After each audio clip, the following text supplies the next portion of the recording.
Faith is taking the first step, even when you can't see the full staircase. The truth is, we all have fears and doubts and worries in life.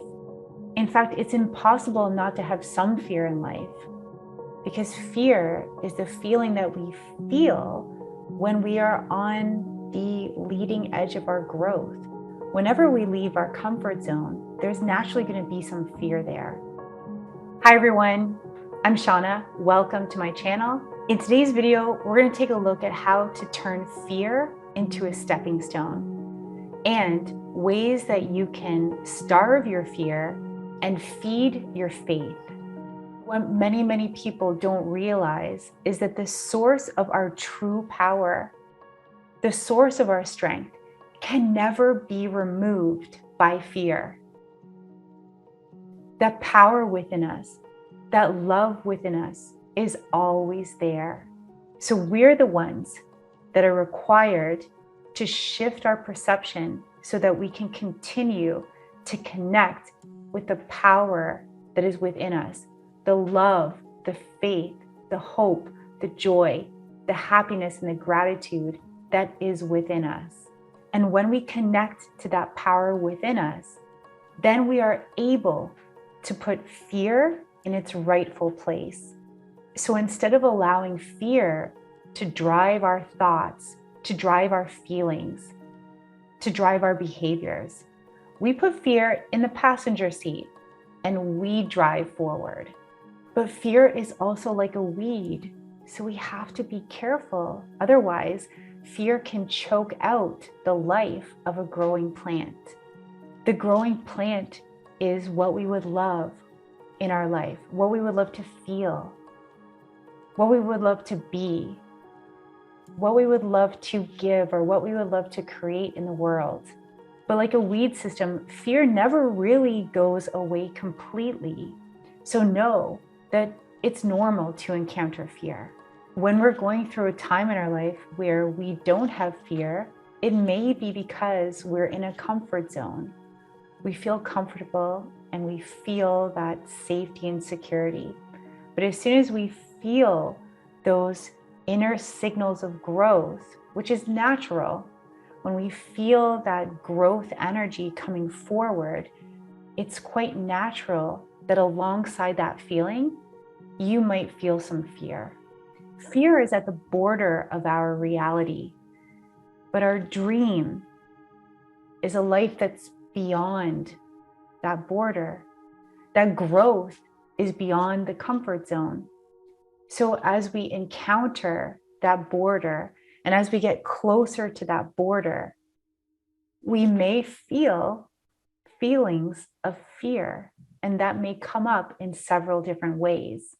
So for example, it might say to us, well, I'm going to make sure that you don't lose love again. Or it might say, I'm going to make sure that you don't lose money again. I'm going to make sure that you don't lose security and safety again.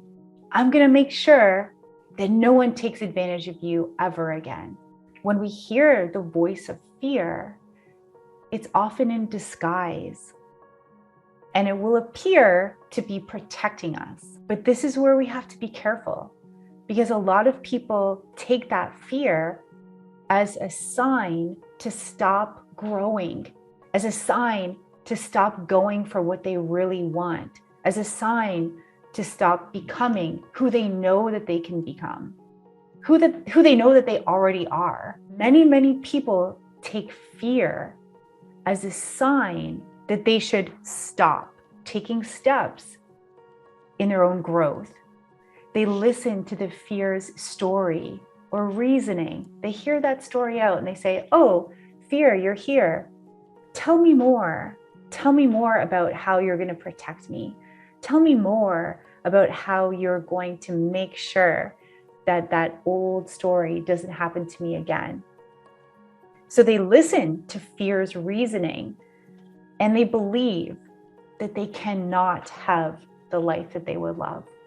Let's look at 4 ways to befriend your fear. First, we want to embrace the fear. If we're going to be successful, then fear is going to be with us on that journey. It's impossible not to have any fear at all, but we learn how to befriend that fear. So we acknowledge its presence so that we can have fear, but fear doesn't have us. Anyone who has achieved anything that they've really wanted to have or really wanted to be, they've done so by embracing the fear. The second way to reframe fear is to know that fear is feedback. Fear is simply feedback, letting us know that we're on the edge of a life that we haven't yet known. It's the signs and signals for growth. Fear doesn't mean that we can't. It simply means that we haven't yet. The third way to reframe fear is to get outside the comfort zone. Our growth path or our dream is going to be calling us to move outside of our comfort zone by definition. It'll call us to step into greater expansion.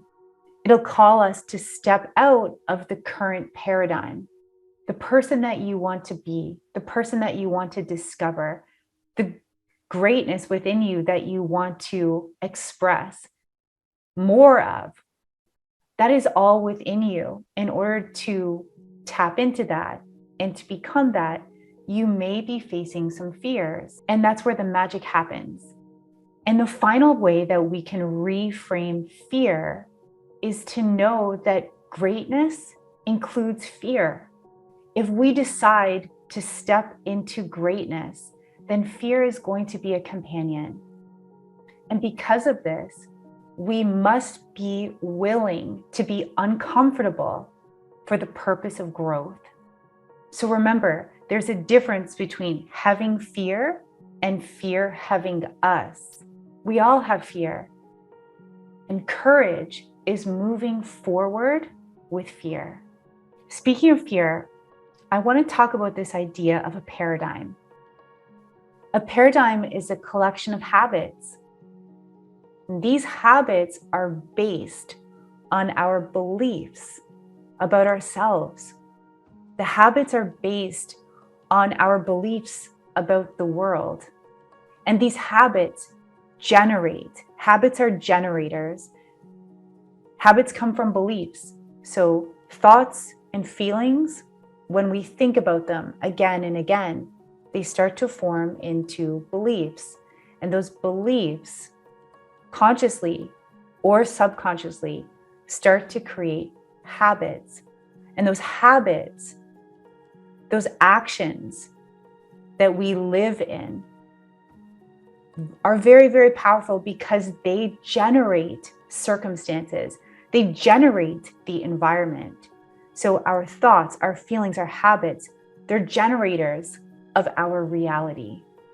So when we notice that our experiences or our circumstances are not in alignment with who we truly are, who we truly want to be, then we've got to take a look at the paradigm. The paradigm is like an operating system. It's running in the background, even though we may not be conscious of how that program works. That program has the power to generate all of our thoughts, our feelings, our conditions. When we notice that a thought or a feeling or a belief or behavior is not in alignment with what we would really, really love, then we can notice it and then we can shift it. We can interrupt and we can repattern. And this noticing and repatterning is a process, and it goes like this. First, notice what you're noticing. If you are thinking thoughts that are not in alignment, then notice that. Next, pause and interrupt the pattern of thought. So this may entail closing your eyes for a moment, taking a deep breath, or shifting your energy. And then we reframe and repattern. And this is where we install a new thought that is in alignment with what we would love. So all this being said, you may wonder, Well, how am I going to recognize a paradigm? Or another way to ask this is, well, what are the symptoms of a paradigm? So there are 3 common ways that paradigm might show up. The first way is dissuasion. And this may show up in thoughts such as, well, who am I to think that I can actually do that? Or, you know what? I don't even really want that. You don't really want that. The second way the paradigm shows up is through delay or distraction. So examples of this might include, hey, don't you have to do your laundry now? Aren't you busy? I think you've got to go grocery shopping now. Or, oh, I really need to finish this first, and then I'll focus on what I would love. And the third way the paradigm shows up is this feeling of being stuck or confused. And you know deep down inside that you want to move forward, but you feel like your energy is stagnating. You feel stuck. And you may actually feel physical symptoms of this. So you may feel more tired. You may feel like you just don't have the energy to do what you want to do. You may actually feel a physical symptom that feels really real. And this physicality actually supports the evidence of the importance of the paradigm. So for instance, you may pick up the phone to make that really important phone call that's going to help you to serve your dream. And your heart starts pounding. You feel unsure of the words that you're going to say. Your mouth might feel really dry and you might feel really, really anxious.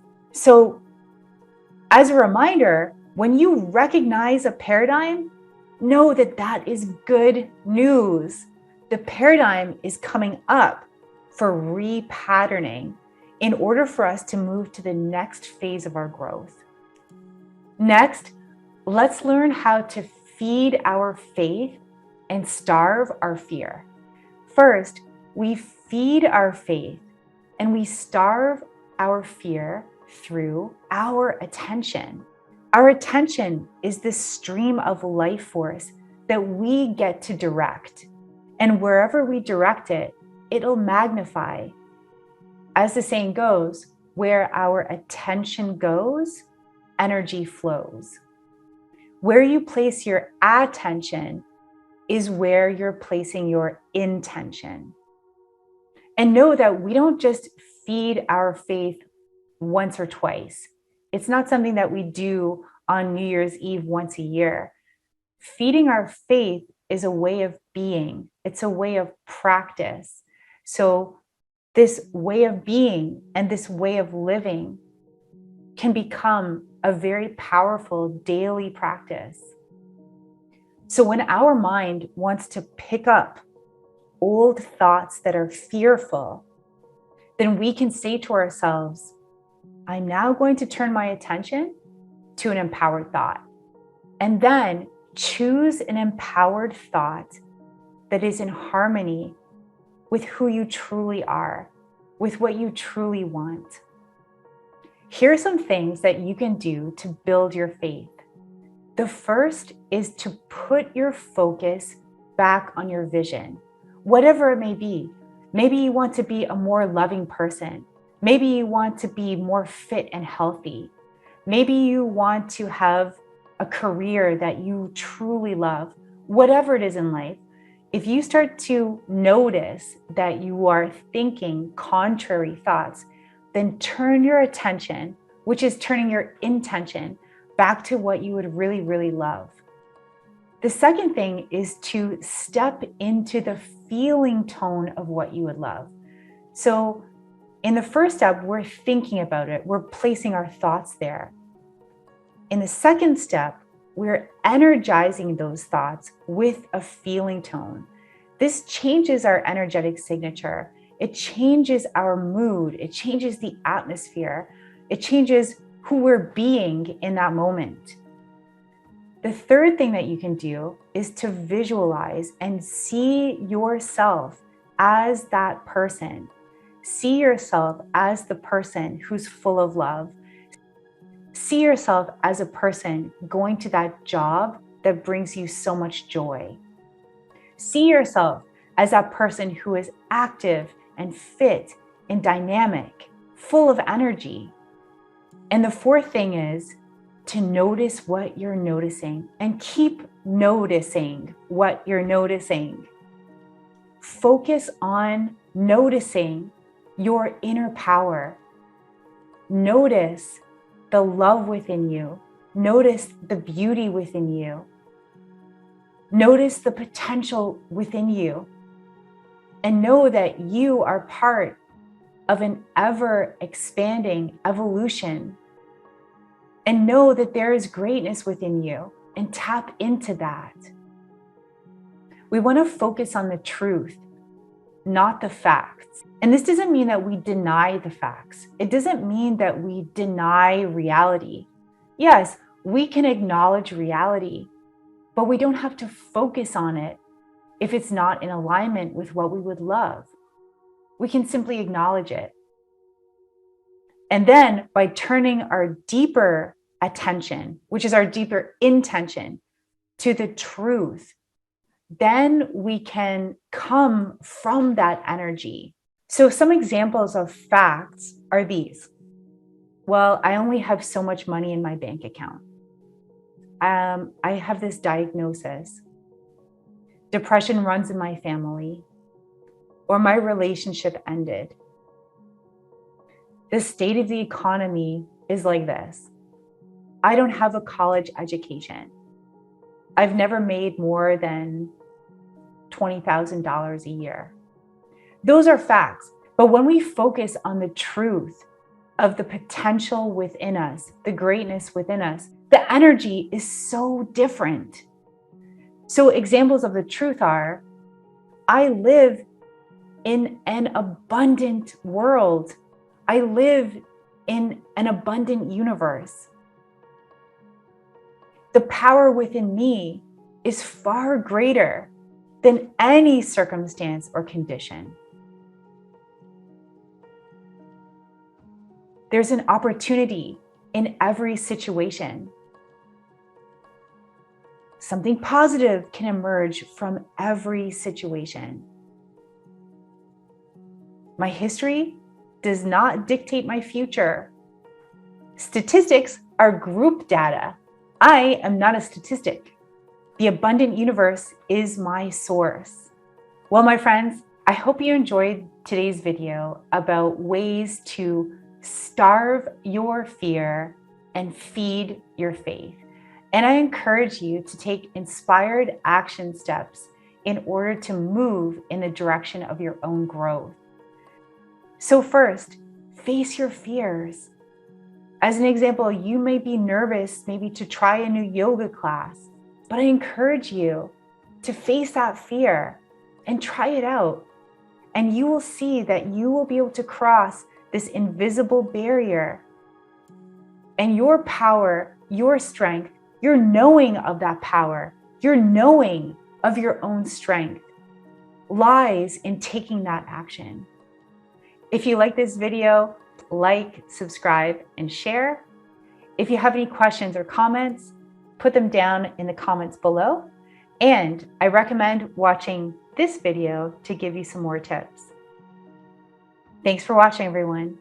Have a great day. Bye for now.